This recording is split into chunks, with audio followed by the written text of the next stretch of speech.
प्रेम से बोलिए जितवाहन भगवान की जय, जितिया माई की जय।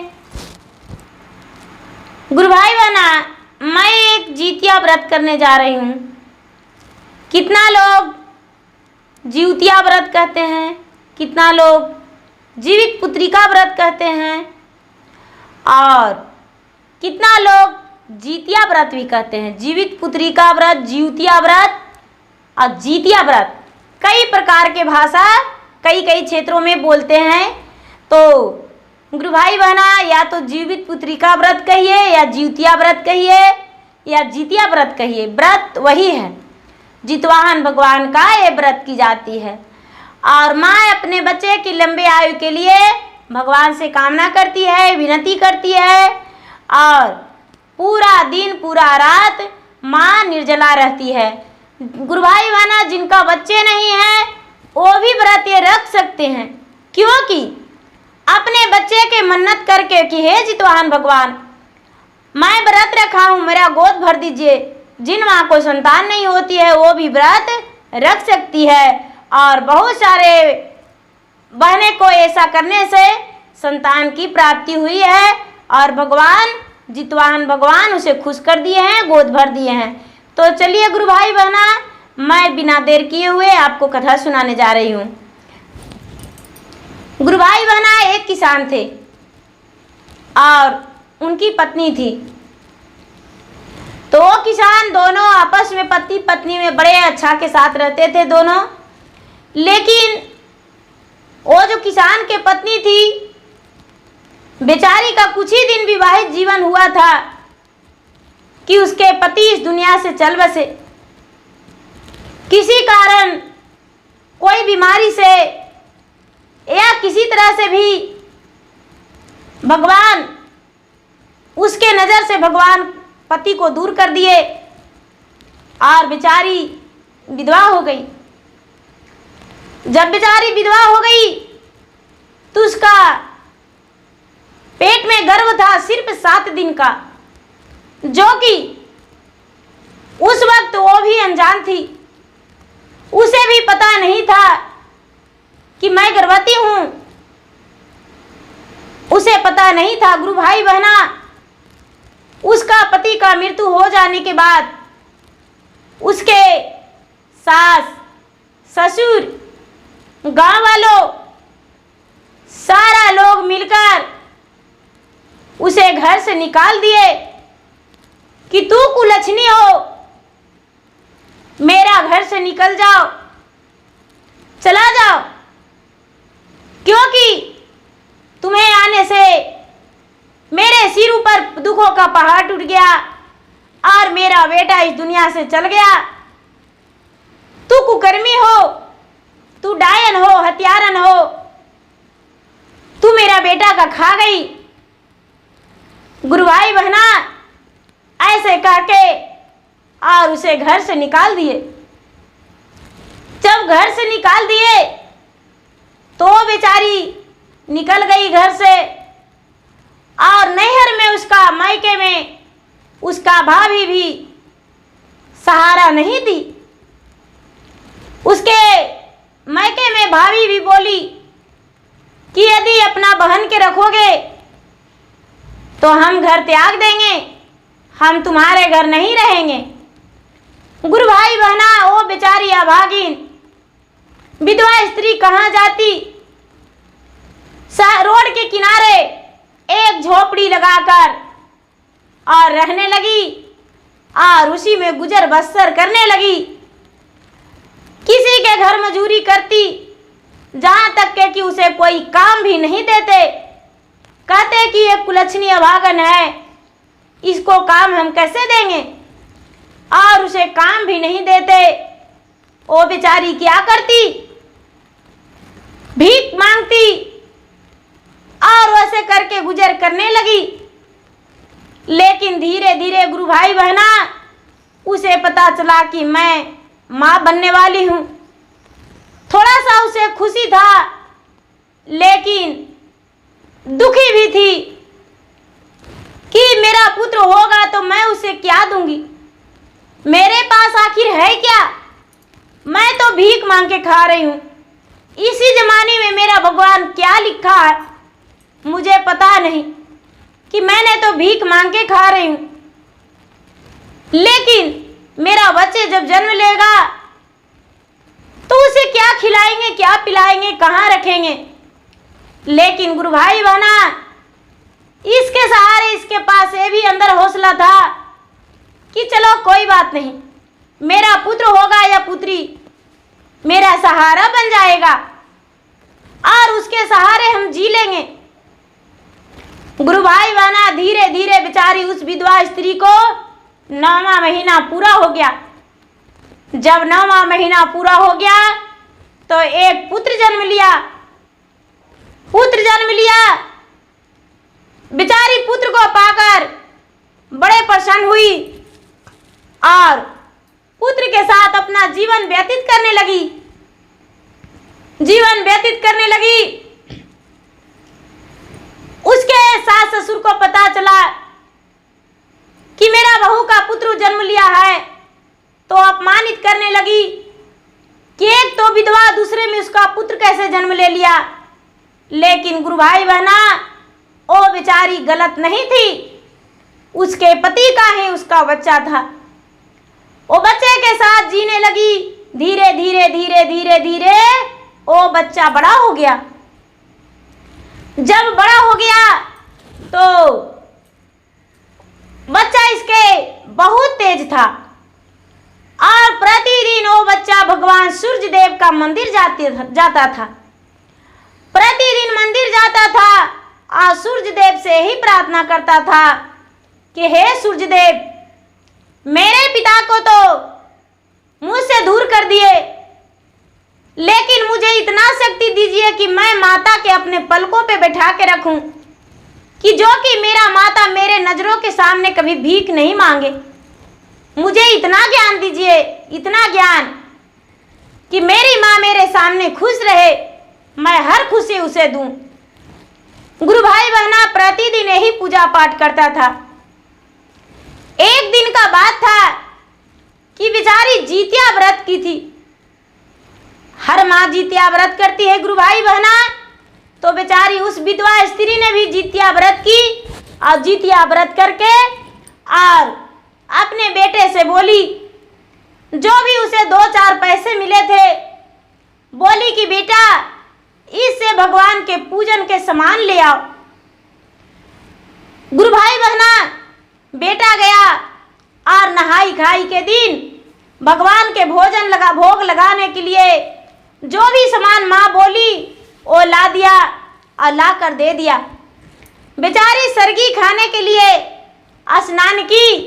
सुबह में जो 3 बजे 3:30 में करते हैं सरगी, तो बेचारी ये भी स्नान की और स्नान करके और अपने पूर्वजों को पत्ते पर भोग देने लगी। तो जितवाहन बाबा का भी भोग लगाई और जितवाहन बाबा उसके घर जब भोग जेमने गए तो जितवाहन बाबा सोचते हैं कि अरे एक विधवा होकर कैसे करके ये गुजारा करती है, इसका पुत्र का तो ठिकाने ही नहीं है कि कैसे रहेगा, ये तो रोड पर झोपड़ी लगा के रहती है। अब भगवान उस पे दया बरसाने लगे, कृपा करने लगे। उस दिन तो भगवान चले आए, लेकिन उपास के दिन भी पूजा की और जिस दिन व्रत तोड़ी, उपास व्रत खोली, पारण का दिन गुरु भाई बहना, माँ पारण की और जितिया व्रत के पारण करके और अपने बच्चे का प्रसादी दी। लेकिन बच्चा बोला कि माँ मैं तो प्रतिदिन सूर्य देव का मंदिर जाता हूँ, माँ मैं आऊँगा पहले सूर्य देव के मंदिर से, उसके बाद ही तेरा प्रसादी खाऊंगा। गुरु भाई बहना, बच्चा फूल और जल लेकर सूर्य देव का मंदिर जा रहा था। सूर्य देव का मंदिर जाते जाते एक राजा हाथी पे सवार होकर और अपना घर आ रहे थे। जो राजा इसको निकाल दिए थे उस राज्य से, और बेचारी रोड पर रहता था। और रोड पर अपना गुजर बसर भीख मांग के खाती थी। वही राजा, जैसे गुरु भाई बहन आज के दिन में लोग कहते हैं मुखिया हैं, श्रीपंच है, तो पहले लोग राजा कह के उसे जानते थे। तो वैसा ही, और इसका बेटा तो छोटा था, सिर्फ 9 से 10 वर्ष का था। और हाथी का, जो राजा का हाथी था, हाथी पागला हो गया। हाथी उछलने लगा, राजा पीठ पर सवार थे और राजा चिल्लाने लगे कि भाई कोई मेरा जान बचा लो, हम तो हाथी पर सवार होकर घर जा रहे थे, हाथी पागला हो गया, अब मेरा जान नहीं बचेगा, मेरा जान बचा लो। लेकिन गुरु भाई बहना, सारा लोग इधर उधर से देखते ही रह गए, बड़े बड़े पहलवानों नौजवानों, लेकिन राजा के नजदीक कोई नहीं गए। गुरु भाई बहना, ये जो बालक था, ये सोचता है कि राजा साहब मर जाएंगे तो इनका प्रजा के कौन देखेगा, ये तो बहुत दुख का बात है, हम राजा साहब को बचा लेंगे। और भगवान के मन में ठानी कि हे भगवान, हे प्रभु, हे जुत भगवान, सच्चे मन से यदि माँ मेरी आपका व्रत की होगी तो आप मुझे इतना शक्ति दे दीजिए, इतना शक्तिशाली बलवान बना दीजिए कि जो हम इस हाथी को रोक सके और राजा को प्राण बचा सके। हे भगवान। और वो बालक छलांग लगा दिया, छलांग लगा के और हाथी का पोंछ में लटक गया। गुरु भाई बहना, हाथी का पोंछ में लटक गया। हाथी अचानक खड़ा हो गया, जो बौरा रहा था वो हाथी अचानक खड़ा हो गया। खड़ा हो जाने के बाद राजा आराम आराम से उतर गए। ये बच्चा हाथी का पोंछ छोड़ दिया और हाथी पागला होकर वहां से भाग गया। राजा ने इसको हाथ पकड़ के और पूछने लगे कि हे बालक, तू कौन हो और कहां से आए हो? ये बालक बोला, राजा साहब, मैं यहीं का वासी हूं, इसी रोड के किनारे मेरी माँ भीख मांगती है, मेरी माँ विधवा है, मेरी माँ को लोगों ने निकाल दिए हैं गांव से, इसीलिए मेरी माँ रोड के किनारे रहती है और भीख मांगती है और खाती है, क्योंकि उसे गांव वालों ने कोई काम भी नहीं देते हैं। तो मेरी माँ क्या कर सकती है, सिर्फ भीख मांगकर ही खाती है और मेरा भी परवरिश करती है। गुरु भाई बहना, राजा ने बोले कि इस वक्त तुम कहाँ जा रहे हो? बालक बोला, हे राजन, मैं तो भगवान का मंदिर जा रही हूँ। बालक ने पूजा कर लिया, राजा साथ में गए, पूजा कर लिया और उसके पास गए और जाकर बोले कि मैं तुम्हारा पुत्र को अपना घर ले जाना चाहता हूँ, क्या जाने देंगे? ए बोला, बेचारी विधवा स्त्री बोली, हे राजा साहब, आखिर कौन ऐसा गलती कर दिया है मेरा बेटा जो अपना घर ले जाएंगे? नहीं राजन, नहीं, एक तो मुझे नगर से निकाल दिए, गांव से निकाल दिए, मैं रोड पर रह के एक झोपड़ी लगा के और भीख मांगती हूँ और खाती हूँ, एक बेटा भी देखकर आपको नहीं रहा जा रहा है। राजा ने हंसकर बोले कि तूने विधवा स्त्री तो जरूर हो, लेकिन सती भी हो, तेरा बेटा आज मेरा जीवन बचाया है, मैं इसे कुछ इनाम देना चाहता हूँ। ओ विधवा स्त्री कहती है कि हे राजन, देना ही है तो इसका नाम दे दीजिए, इसको अलावा कुछ नहीं। राजा बोले कि सब कुछ देंगे, जो तू कहेगी वो देंगे, क्योंकि मेरा जीवन बचा दिया है। बोलो क्या कहना चाहती हो? ये विधवा स्त्री कहती है कि मेरा अपना घर में जगह चाहिए, मेरे सास और ससुर के पास मुझे ले चलिए और हम उसी घर में अपना जगह लेकर रहना चाहते हैं। और जो राजा थे उसे ढोल बाजे के साथ, डोली पर बैठा के ढोल बाजे गाजे के साथ उसको, माँ और बेटे को उसको घर ले गए। ले जाकर और उसको सास को बोले कि तुम्हारी जो बहू है, जिस बहू को हम अपने राज से, अपने कुल से, तुम्हारा कुल से निकाल दिए थे, वो सती है। इसका जो पुत्र है मेरा जान बचाया है। यदि सती नहीं रहती तो इसका पुत्र इतना दयालु नहीं होता। उसकी जो सास थी और ससुर थे, वो अपने बहू को देखकर आंखों में आंसू भरकर गले में लिपटकर और कहने लगे कि बेटी, हम तुम्हारा ही राह देख रहे थे, तू घर में रहो। बहू अपना घर चली गई और इस बच्चे का जगह मिल गया। जो राजा थे, राजा इसको अनधन से भर दिए, अनधन से भर दिए, और उस बालक का पढ़ाई लिखाई का खर्चा और इस विधवा स्त्री का खर्चा राजा साहब उठा लिए। और जो भी इसको घटता, जो भी जरूरी पड़ता, ये राजा साहब उसका पूरा करने लगे और राजा साहब ही इसे हर चीज इसे पुराने लगे। और गुरु भाई बहना, ये जो बच्चा था पढ़ लिख के बहुत बड़ा अच्छा आदमी बना और अपना नाम को रोशन किया और उसके सारा परिवार उसे मानने लगे और चाहने लगे। और राजा साहब भी उस गांव का निवासी बनाए और अपना गलती क्षमा मांगे और क्षमा मांग के उस दिन से ऐसा गलती नहीं करने लगे कि हाँ ये गलत है और ये विधवा है, ये गांव में नहीं रहेगी।